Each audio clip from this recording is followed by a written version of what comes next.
안녕하세요, 여러분. 오늘은 제가 깨닫기 전과 깨달은 후의 어떤 일상 모습이라고 할까요? 그런 부분에 대해서 말씀을 좀 드릴게요. 일단 깨달음이라는 것은 한순간에 온다고 하는데, 그 한순간이라는 경험을 하게 되고 그때의 감정은, 저는 정말 뭐야, 이거야? 이거였어? 늘 나 그거였는데, 이런 마음이 저절로 나오더라고요. 그런데 그 순간이 오기까지 제가 어떤 나에 대한 그 에고, 나의 실체, 나의 모습, 나라는 거, 그거를 어떤 시로라기 하나? 그거를 탁 못 놓고 있었던 기분이었어요. 굉장히 가늘고 아무것도 아닌 거, 그것을 이렇게 탁 놓는 순간, 그런 표현 들으셨죠? 나도 없어지고 물체도 없어지고 모든 것이 없어지고 또렷한 내 의식만 있었다는. 그러니까 여러분, 깨달음이라는 게 우리가 너무 많이 들어서 지금 지식적으로 알고 있는 분들이 굉장히 많을 거예요. 그런데 이제 깨달은 선생님이 어떤 제자를 지도하실 때 계속 영상 중에 있는 제자를 어깨를 계속 이렇게 탁 치는 행위를 계속 하잖아요. 근데 그것을 왜 하는지 제가 몰랐었는데, 그 이유를 제대로 알겠더라고요. 근데 그 어떤 순간에, 제가 아까 말씀드린 그 순간을 경험하고 사실 달라진 게 없다는 생각이 드는 거예요. 뭐야? 나 그전에도 그런 상태였는데 이거야? 이게 깨달음이야? 이런 생각이 들 수 있어요. 그런데 그 경험을 하기까지 그 시로라기 같은 그 에고 한 줄기, 그것까지도 놔야 되거든요. 그것까지도 놓는다는 게 이렇게 준비하지 않은 사람은 불가능하지 않지 않을까? 이런 생각이 들었었어요. 항상 준비해야 해요.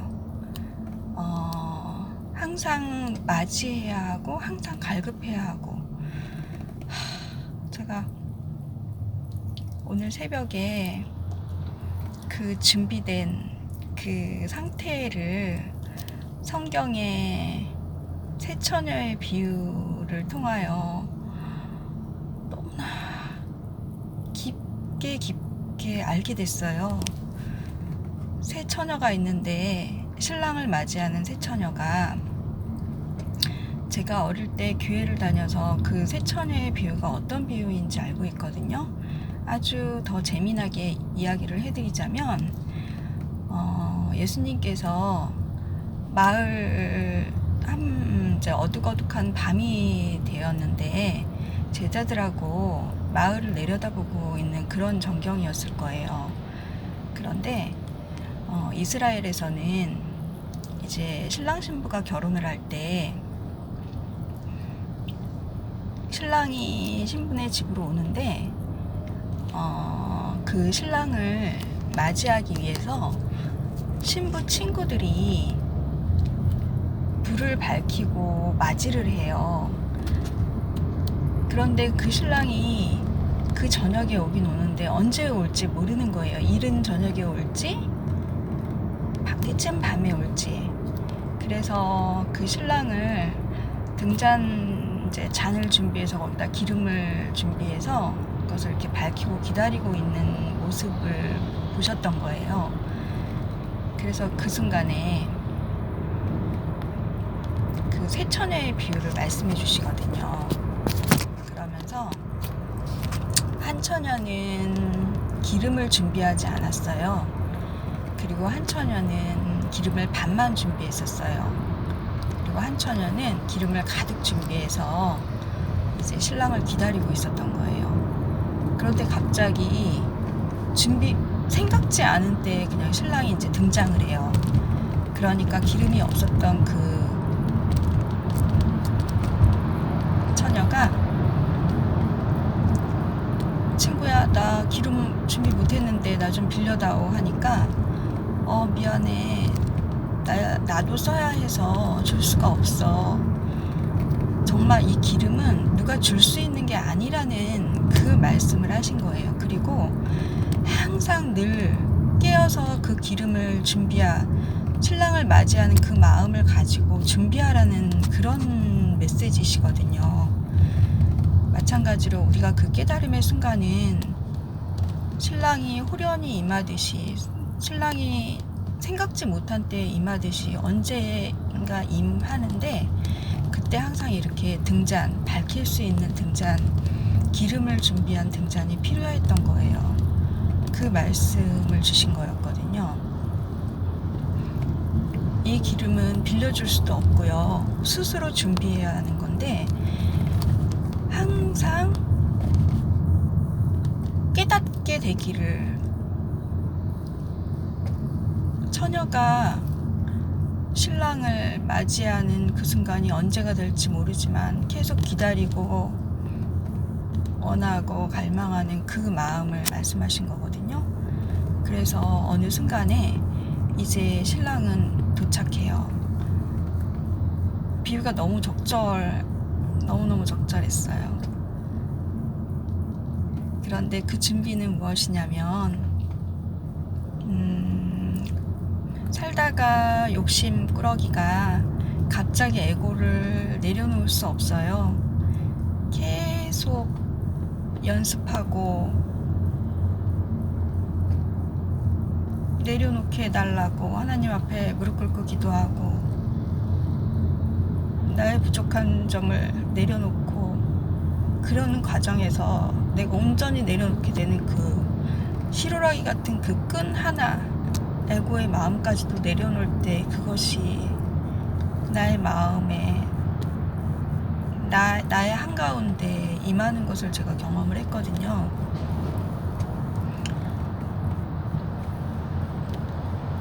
그러니까 그 깨달음의 경험 전에 처녀가 기름으로 신랑을 준비하듯이 그렇게 갈망하는 그 기간이 필요하고, 그 다음에 그 깨달음의 순간, 이제 신랑이 도착한 순간이겠죠.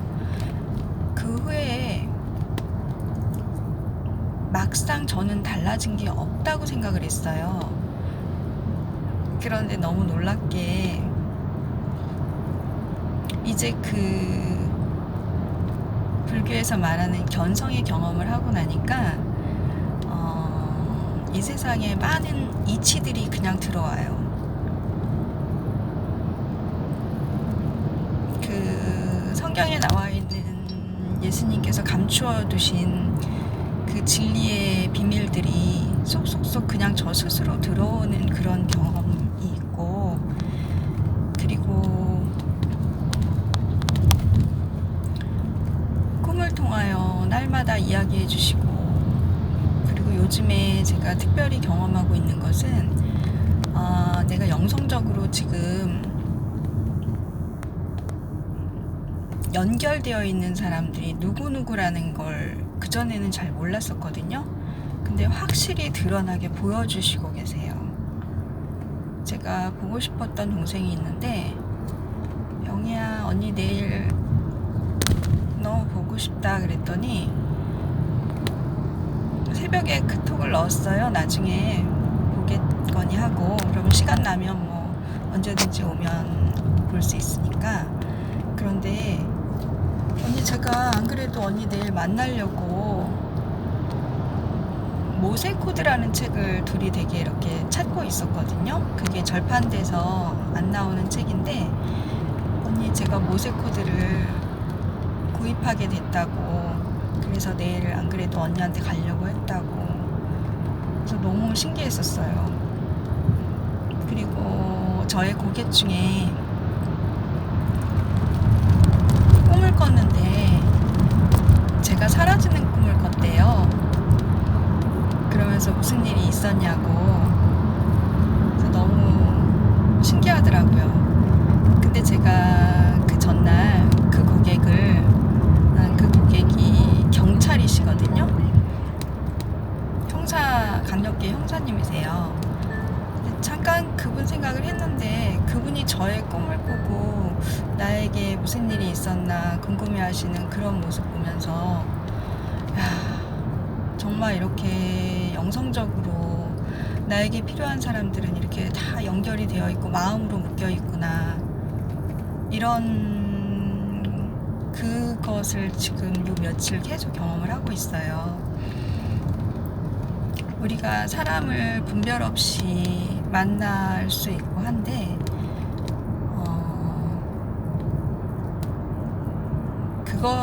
그 걱정을 안 해도 되지 않을까 하는 생각이 들게 됐고요.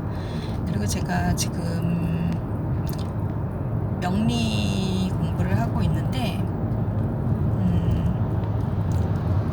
저는 들음으로 인해서 이해가 빠르다는 말씀을 주셨어요.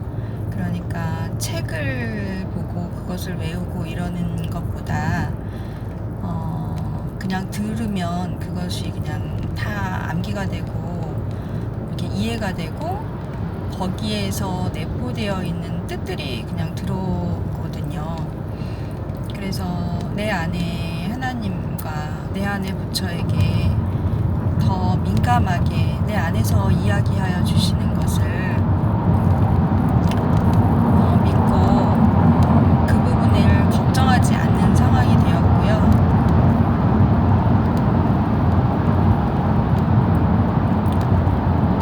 그리고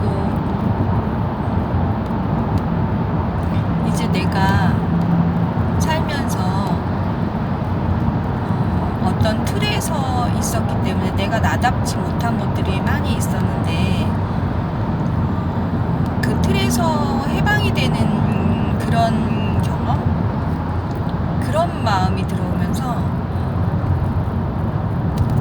소위 말하는 자유, 정말 진정한 자유를 누리고 있는 그런 생활을 지금 하고 있어요.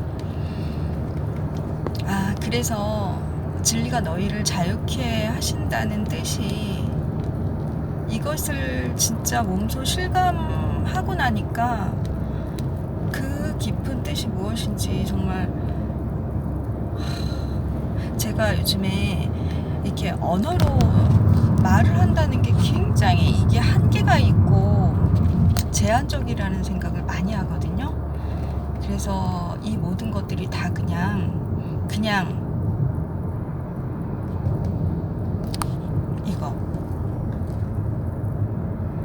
느낌, 그것이 이제 이거라고 한 그것이 가장 근접한 게 느낌이더라고요. 말로 굳이 표현하자면 느낌. 그냥 사람을 만나도 내가 온전히 사랑으로 지금 존재하고 있기 때문에 그냥 사랑인 거예요. 그리고 선과 악이 없다는 거. 처음에 제가 10년이 더 됐는데 그때 선과 악이 없다는 사실을 알고 가족들과 만나는 사람에게 그런 이야기를 하면 한마디로 좀 왕따를 당했었거든요. 그래서 그냥 입을 닫았었는데, 지금은 그것을 조금 더 편안하게 이야기해 줄 수 있을 것 같아요. 그리고 명리하면서 또 느낀 건데, 사주팔자에 본인이 추구하는 것을 타고나요. 본인의 활동, 생활 힘이라고 그럴까요? 그런 것들을 타고나기 때문에 각자 추구하는 게 달라요. 각자 생각하는 게 다르고 어떤 현상과 어떤 상황에서 생각하는 게 아예 달라요. 그런데 그것을 우리는 굳이 인성이 있느냐 없느냐를 가지고 그것을 판단하면서 착하다, 나쁘다, 선이다, 악이다 그런 식으로 표현을 하고 있었더라고요. 재성을 추구하는 사람이 나쁜 사람이 아니고요. 인성을 추구하는 사람이 착한 사람이 아니고요. 그냥 착하다, 나쁘다는 없는 거였어요. 그냥 추구하는 바가 다른 거였어요. 이 세상에 얼마 전에 저희 부동산 근처에 사기꾼이 돌아서 그 사기꾼이 이제 잡혔다는 소식이 전해졌었어요. 그래서 얼굴 공개가 됐는데 그 얼굴을 보니까 정말 굉장히 기운이 너무너무 안 좋았어요. 근데 저는 그 얼굴을 보는데 이분이 마음이 달라져서 웃는 모습을 상상해 보니까 그 누구보다 아주 포근한 인상을 가질 수 있는 분이겠다라는 생각이 들었었거든요. 그러면서 내가 만약에 저분 사주를 가지고 태어났으면 저분의 행실을 나도 하지 않았을까라는 생각이 들었어요.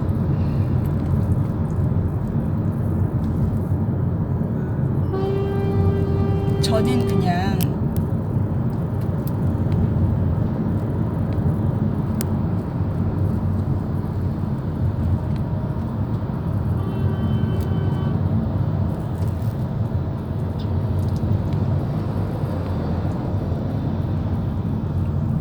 제 사주에 타고난 사랑이 많으니까 사랑을 발현하고 있는데 그냥 가지고 나온, 내가 선택해서 가지고 나온 사주에 따라 나도 저 인생을 살 수 있겠다 이것을 알고 나니까 아무도 미워할 수가 없어요. 심지어 제 돈을 갈취간 사람도 미워할 수가 없어요.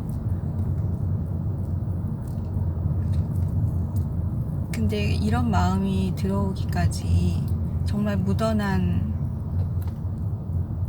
갈증이 있었던 것 같아요. 제가 마음이 가난하다는 표현을 예전에 자주 했었는데 그 심각한 마음의 가난을 가지고 그것을 해결하려고 무던히 노력하던 끝에 그 희로라기 같은 에고를 놓을 때 드디어 그 하나님 참 본성을 만나게 됐었거든요. 그것은 좀 설명을 좀 드리자면 어떤 상태냐면요. 그 상태를 경험하지 않고 깨달았다고 하지 말라고 얘기하고 싶어요. 저의 몸이 그러니까 없었어요. 없고 모든 만물이 다 없고 의식만이 있는 상태를 경험했는데 그 의식이 하도 뚜렷해서 그 뚜렷하다는 표현이 얼마나 뚜렷한지 그냥 온 천지에 의식밖에 없는 상태였거든요. 그런데 그것을 경험할 때 약간 숨이 있는 걸 느끼면서 그 끝에 그 의식을 만날 수 있는 그런, 제가 그것을 어떻게 해야 경험할 수 있냐고 물어본다면 좀 생각 중이에요. 그리고 지금은 그 경험을 한번 했기 때문에 그냥 사람들을 볼 때 그 의식만 가지고 정말 있는 그대로 볼 수 있는 상황이 되었어요. 그것이 너무 감사해요. 그리고 명상을 하게 되면 바로 그것을 한번 맛봤기 때문에 바로 그 의식으로 들어가 버리거든요.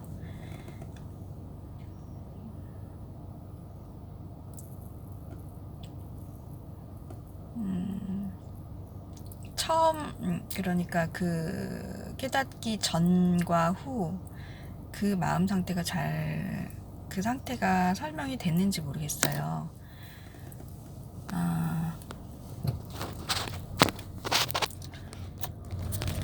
오늘 제가 목적지에 거의 다 와서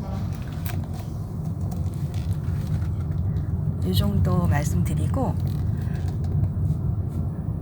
그 견성하기 전 단계의 마음 상태나 어떻게 우리가 준비해야 되는지, 어떻게 기름을 준비해야 하는지, 어떤 책이 도움이 되는지 말씀을 좀 드리겠습니다. 오늘 말씀 감사합니다.